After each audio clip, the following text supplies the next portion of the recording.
hope you guys are doing well. In this video today, I'm going to be doing a journal with me. Before I get started, I wanted to show you guys a package I received from a patron named Anne, and I just wanted to film this just as a thank you to her and to show what lovely gifts she sent. I had mentioned that I was probably going to try the real Fauxbonichi journal soon, but I wasn't sure how the pages were because they look kind of thin to me, so she offered to send one to me that she wasn't using. So she sent me that, and I was surprised to see that she sent me a box full of goodies. So I'm going to go ahead and show those to you guys real quick, and then we will jump into the journal with me video. So she somehow is printing her ephemera that she's like a patron for on this really cool sticker paper, and I need to get with her and see how she's doing that. Maybe she's got a video or something, but she used a February and June design, and then she's got this cool tape on the back. It's not washy, it's like really strong paper, but I love it. It's like crinkly, and I'm thinking that she printed that like on tape or something. So she sent me a sweet card, and it's like got Japanese writing on it. So she sent me this Fauxbonichi cover for this little notebook, and I just adore that bubblegum pink color, and it feels so nice. And you can put like things in the back. Ooh, there's some writing there. That's neat. I hadn't noticed that before. But yeah, so this is a small notebook, and it's like smaller than what I would usually use, but I definitely can use this as like a daily like jotting notes down. Right now I have this little pocket journal I got from just Walmart, and I write down what happens in the day and to-do lists and addresses and things. So I could definitely do something like that in here. My daughter helped me do swatches because she sent some lovely markers. So I said, oh, I want you to swatch it so I can see if it does some ghosting in the back. And so yeah, it's very soft, but it's very thin. It kind of reminds me of a rice paper. Yeah, I think it's nice, especially for people who watercolor, and then it's going to make that really crinkly, beautiful sound. I do a lot of collage, so I think it would be really heavy on the page, all that glue and paper and stuff. And I just go really messy with stuff. So yeah, I'd have to try this out and use it. Maybe there's some pens that work really well with it. You guys, please suggest something. I'm not really, I don't have a lot of the pens, you know, that everybody has, and the fountain pens that they refill. I just have normal average pens, but here's like the 2 slots for the pens. So I thought that was so generous that she sent the cover. She also sent a Midori notebook so I could see the difference, and I just thought that was so kind. And everything has like all the Japanese packaging language on it, but my daughter did this again with the markers. And yeah, so I'm assuming this paper is a little thicker than the Fauxbonichi paper, and it's nice, it's quite nice. So I really like that. And it comes with this cute sticker. That's really cool. I love that. Their packaging is just really beautiful. I just can't get over it.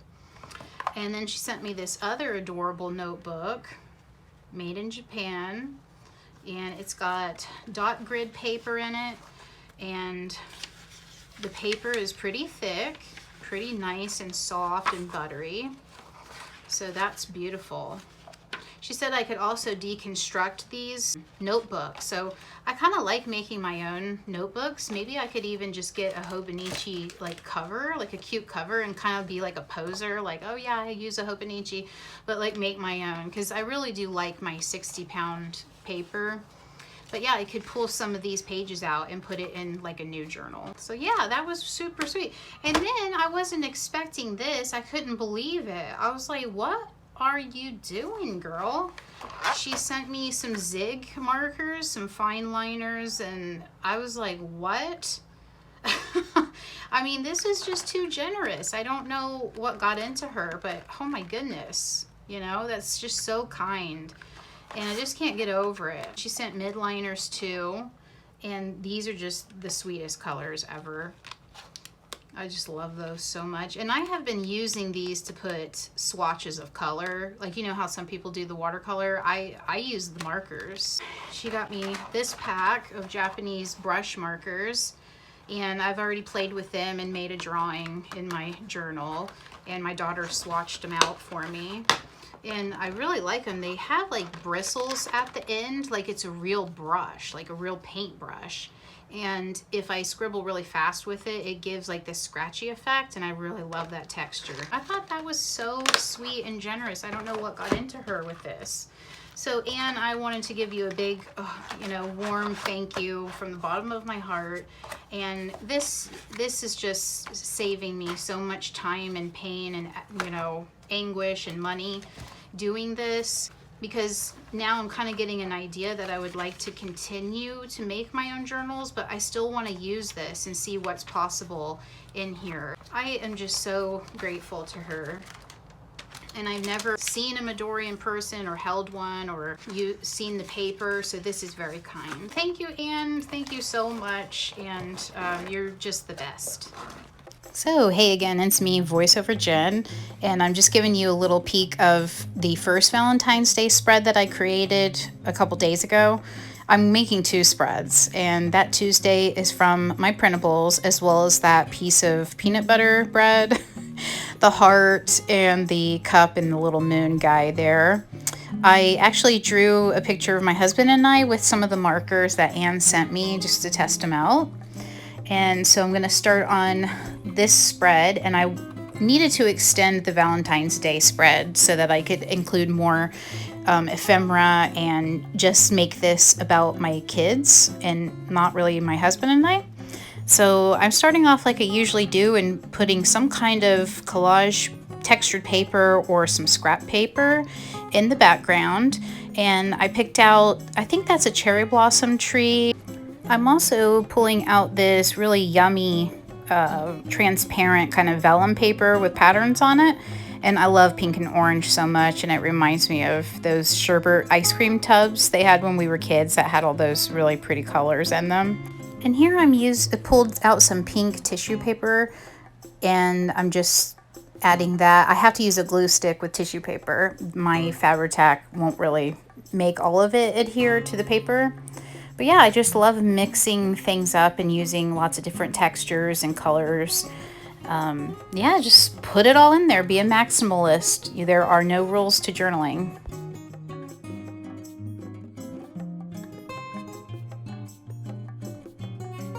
I love to include a lot of texture and also layers in journal spreads when I can. So I really love that vellum, how you can see the patterning behind it. And I'm going to even add more ephemera behind that little vellum piece. But Susie's Tiny Desk, she has printed people's art from the various Patreon accounts on tracing paper, I believe, or vellum paper, I'm not sure. And I think Cat Collage Club also has, I think. I don't know who it was that made it, but they have a tutorial somewhere on how to do that. Oh, I can't remember who it is now.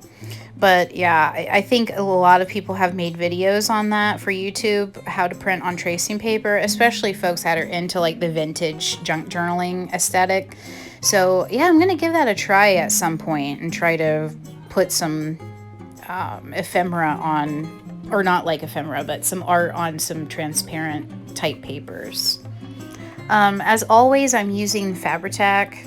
In case you haven't watched a video of mine before, I just think this is very easy and it's quick setting, and it doesn't ripple the paper. It doesn't have any water in the glue, and I like things to have dimension and just to lay flat on the paper, and it kind of gives it like a collage-y modern kind of feel to it.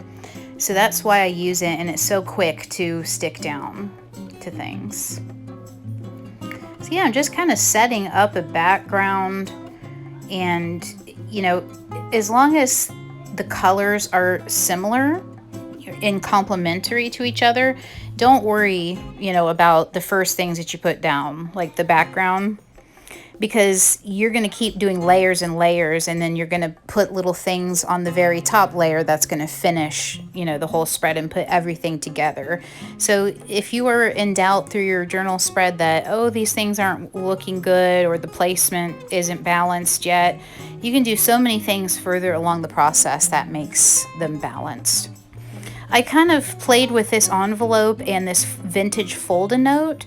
I like mixing vintage items with new items, and I found a way to fit that fold-a-note on there so it can kind of like unfold like an accordion sort of, and that gave me some writing space that I needed, because I love to fill my pages up with just visual, you know, media, and I just give the writing, like, it takes a back seat to everything. So I want to try to get better at that. So yeah, here I couldn't wrap the envelope flap around to the previous spread because it would cover things up.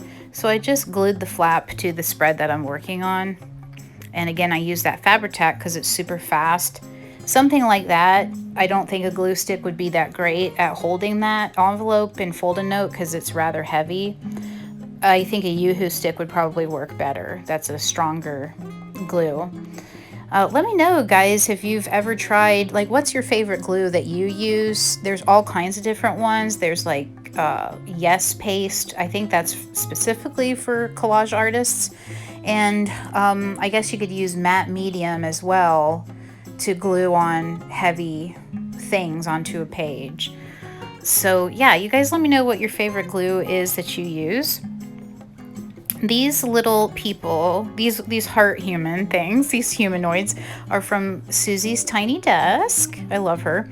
But these figures have, it looks like they are surrounded by their kids. Like one of them is holding a baby and the other one has like the toddler that's hiding behind the leg.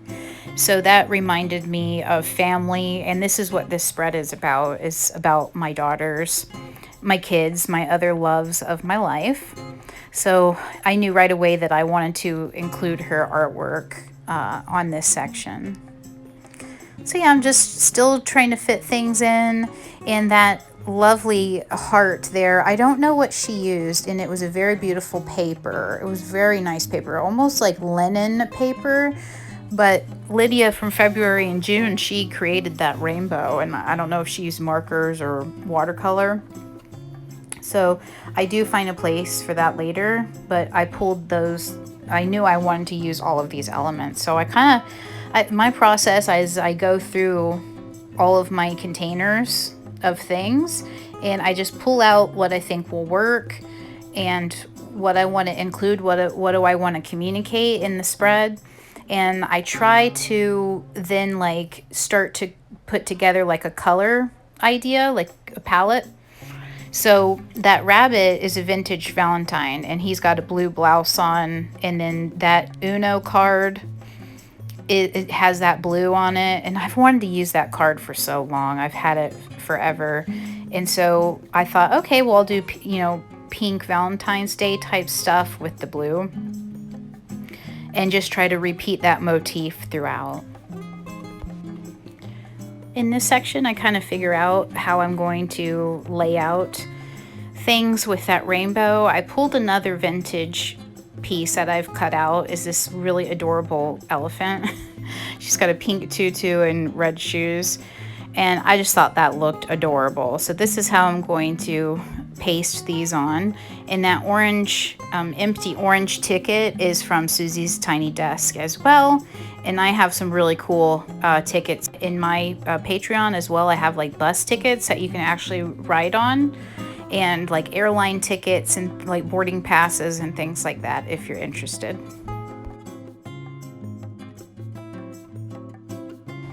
That cute little image with the hearts is also from Susie's Tiny Desk.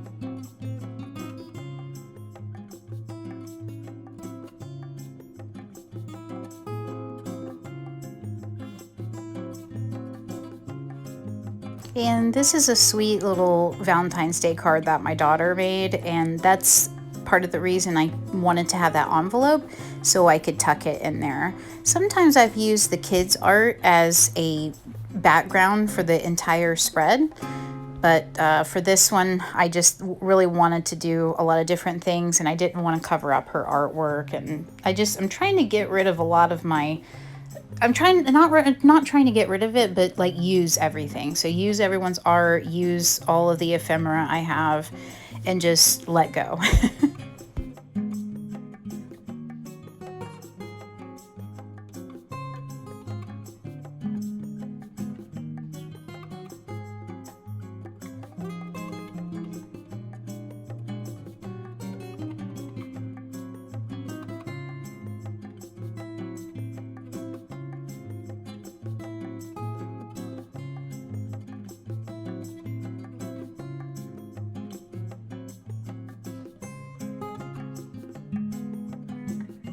I feel like there's always a point when you're journaling where you could just leave it and it would just be so beautiful. Like right now, I kind of think, wow, this is really pretty. Everything, it has space to breathe.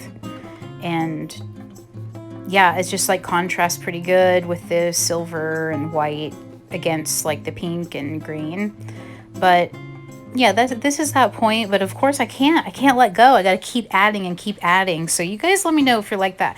What I've noticed is looking at different journaling styles indicates or informs, like, you know, like a different journals, like Hobonichi, Midori, that kind of thing, junk journal. It kind of informs a certain aesthetic with it, or a way of creating art.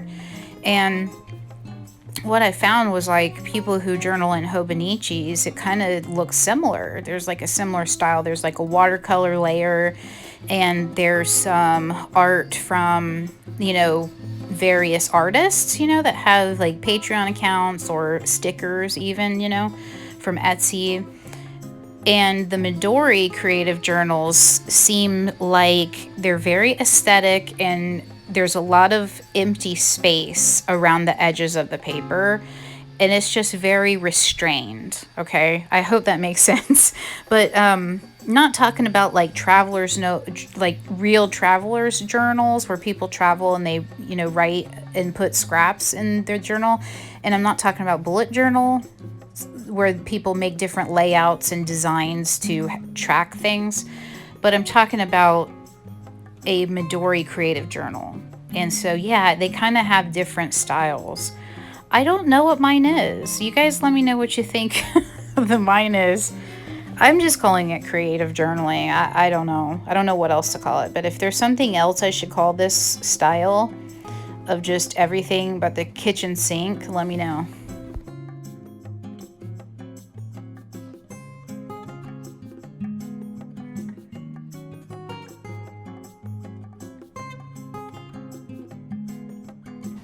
This little crate, this little gold looking crate, this is from Dollar Tree. And these little organizing zipper pouches are also from Dollar Tree.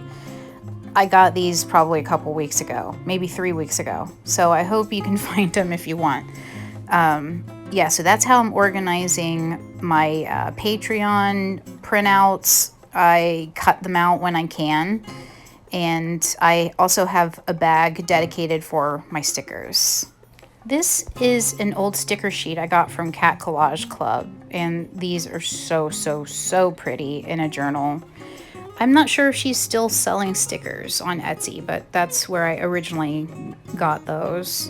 Those are cool. Those dividers, you can just get those in the office supply section, and they're holographic and glittery.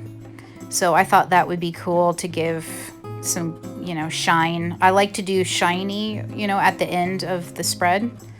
I feel like that's like the sprinkles on top of a cake. This is like a friend from Instagram sent me a lot of things that she wasn't using anymore, and she gave me that brown speech bubble, and I wanted to repeat the flesh color from the card and from the fold-a-note there. I've said this in a couple of videos, but these little letters are super easy to use, and they are in my Patreon from last year. And yeah, I just thought that would add some nice contrast and interest there in the bubble. And now I'm going through some photos that I printed from my old Google Photos account, and just picking some baby pictures, even though they're not that tiny anymore. It's nice to have them just so that I can fill up the page and I can preserve and keep those photos somehow.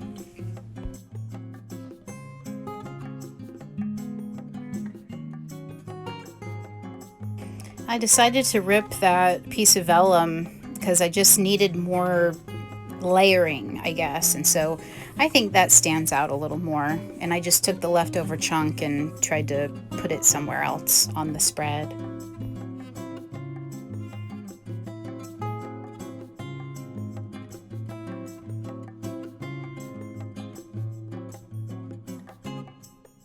Man, I love these little things so much. I can't even explain how I love.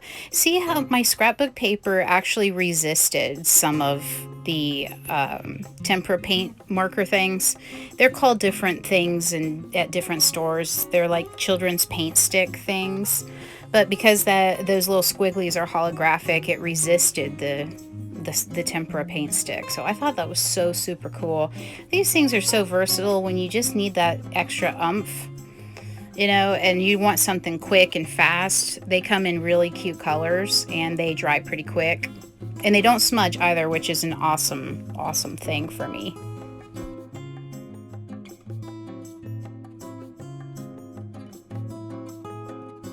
As a last step, I'm just taking a Caran d'Ache wax pastel, and this is not a water soluble one, and just adding a little more detail and outline to help the photos stand out and pop. I want to thank you guys so much for staying with me through the end to watch my journal process. Please subscribe if you haven't already, and hit the notification bell so you don't miss any videos from me, because I love journaling together with you. My last step is to make some lines for journaling using my midliner, and here's the finished product. And be sure to stay tuned to overhear a little fun playfulness from my youngest daughter. Thanks guys, I hope you have a beautiful weekend. Take care.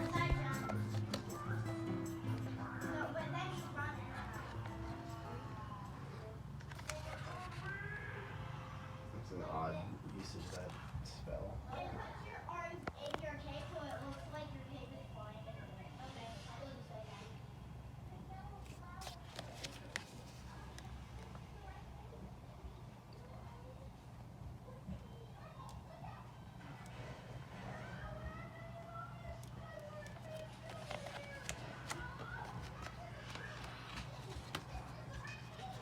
Hey, Mommy.